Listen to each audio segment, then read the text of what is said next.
भारत के रक्षा मंत्री राजनाथ सिंह ने आतंकवादियों को लेकर एक बहुत बड़ा बयान दिया है। उनके इस बयान से पड़ोसी मुल्क पाकिस्तान की हालत खराब हो सकती है। रक्षा मंत्री राजनाथ सिंह ने पाकिस्तान का नाम लेकर कहा कि सरकार देश की शांति में खलल डालने की कोशिश करने वाले आतंकवादियों को नहीं बख्शेगी और चाहे वो पाकिस्तान में ही क्यों न छिपे हों, उनका हिसाब किताब करेगी। एक इंटरव्यू में ब्रिटिश अखबार द गार्जियन की रिपोर्ट का रेफरेंस लेते हुए पूछा गया कि भारत ने पिछले कुछ सालों में पाकिस्तान में 20 आतंकियों की हत्या कराई है।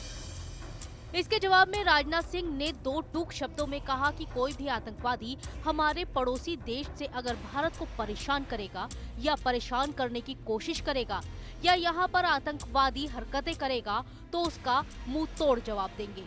अगर वो भागकर पाकिस्तान में जाएगा तो पाकिस्तान में घुसकर मारेंगे। राजनाथ सिंह का यही वो बयान है जिसके बाद पाकिस्तान पसीना पसीना हो रहा है। हालांकि राजनाथ सिंह ने ये भी कहा कि नई दिल्ली अपने सभी पड़ोसियों के साथ अच्छे संबंध बनाए रखने का इरादा रखती है। उन्होंने कहा कि भारत ने कभी किसी देश पर हमला नहीं किया, लेकिन भारत को बार बार कोई आंख दिखाएगा, यहाँ पर आकर आतंकवादी गतिविधियों को बढ़ावा देने की कोशिश करेगा तो उसकी खैर नहीं है। प्रधानमंत्री नरेंद्र मोदी ने जो भी कहा है वो बिल्कुल सच है। भारत एक शक्तिशाली राष्ट्र है और पाकिस्तान को भी ये समझ में आने लगा है। इसी बीच राजनाथ सिंह का बालाकोट एयर स्ट्राइक पर एक पुराना बयान वायरल हो रहा है कि भारत बहुत कमजोर देश है, लेकिन अब यह धारणा धीरे धीरे काफी हद तक सारी दुनिया में अब समाप्त हो चुकी है। यह हमारी हैसियत बनी है। उरी और पुलवामा की जो घटना हुई, मैं ही गृह मंत्री था, बहुत ही दुर्भाग्यपूर्ण घटना थी। और जब मैं अपने शहीद जवानों का 100 अपने कंधे पर लेकर आगे बढ़ रहा था, उस समय हम जो हमारी स्थिति थी, हमारी उसको शब्दों में बयान नहीं कर सकता।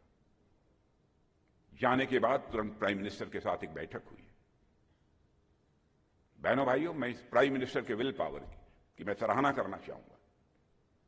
10 मिनट भी नहीं लगे कि चटपट फैसला कर दिया।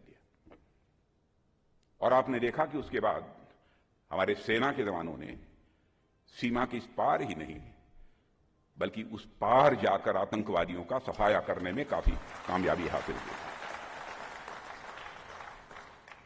यानी भारत की ने यह मैसेज सारी दुनिया को देने में कामयाबी हासिल की।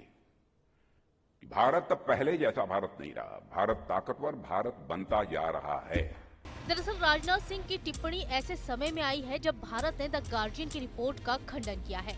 इस रिपोर्ट में पाकिस्तानी खुफिया एजेंसी ISI के अधिकारियों के हवाले से दावा किया गया है कि भारत ने उन लोगों को निशाना बनाने की नीति लागू की है जिन्हें वो अपने प्रति शत्रुतापूर्ण मानता है। और साल 2019 के पुलवामा हमले के बाद से भारतीय खुफिया एजेंसी रॉ ने भारत के खिलाफ साजिश रचने वाले कम से कम 20 लोगों को ठिकाने लगाया है। भारत पाकिस्तान में टारगेटेड किलिंग्स को अंजाम दे रहा है। इस रिपोर्ट पर रिएक्शन देते हुए विदेश मंत्रालय ने इन आरोपों को झूठा, दुर्भावनापूर्ण और भारत विरोधी प्रोपेगेंडा करार दिया। विदेश मंत्री S जयशंकर ने भी कई मौकों पर कहा कि अन्य देशों में लक्षित हत्याएं भारत सरकार की नीति का हिस्सा नहीं है। दरअसल 14 फरवरी साल 2019 के दिन जम्मू श्रीनगर राष्ट्रीय राजमार्ग पर जैश-ए-मोहम्मद के आतंकवादियों ने पुलवामा जिले में विस्फोटक से भरी कार से CRPF की बस को टक्कर मार दी थी। इस टक्कर में कार में भरा विस्फोटक जोरदार धमाके के साथ फट गया था। इस आतंकी हमले में CRPF के 44 जवान शहीद हो गए थे, जिसके बाद भारतीय वायुसेना ने 26 फरवरी 2019 को पाकिस्तान के बालाकोट में घुसकर एयर स्ट्राइक की थी। बालाकोट एयर स्ट्राइक में आतंकियों के कैंप और ठिकानों को निशाना बनाया गया था, जिसमें पाकिस्तान में पल रहे करीब 300 आतंकी मारे गए थे। इसके साथ ही इंडियन एयरफोर्स ने पाकिस्तानी F-16 फाइटर जेट को भी मार गिराया था। वहीं पाकिस्तान भारत के खिलाफ इंटरनेशनल लेवल पर लगातार नेगेटिव छवि बनाने की कोशिश कर रहा है, जिसका सबूत है द गार्जियन में छपी ISI के अधिकारियों के हवाले से ये खबर। लेकिन पाक चाहे कुछ भी कर ले, वो भारत को कभी नीचे नहीं झुका सकता और ना ही दबा सकता है, जिसका सबूत है रक्षा मंत्री राजनाथ सिंह का बयान। Team news nation.